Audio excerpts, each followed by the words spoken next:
Welcome to Blizzard Fire. We hope this video helps fire up your solution. You begin by securing the essentials: hardware, accounts, and permissions. Get a Raspberry Pi or Linux box with a decent USB mic or microphone array.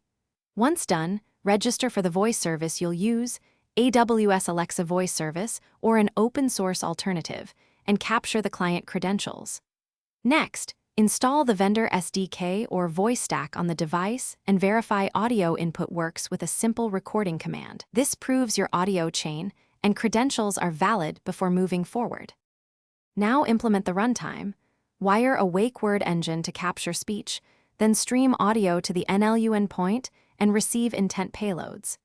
Make sure to implement secure OAuth token refresh and keep communications over HTTPS to protect user data. While doing this, connect intent handlers to local device controls or cloud APIs so speech triggers concrete actions. Also thread in TTS output, buffer audio, and send to the speaker, and add retries and exponential backoff for unreliable networks. Complete deployment by testing with real users and iterating on misrecognitions.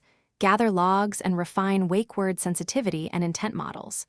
Make sure to add privacy controls, a physical mute, visual activity indicator, and strict retention policies for voice data. Once stable, roll out over-the-air updates with version releases and rollback capability. If you hit a problem, check token expiry, network TLS errors, and microphone gain first. Those three account for most failures and are quick to validate. Thanks for watching. If you found this helpful, don't forget to like and subscribe.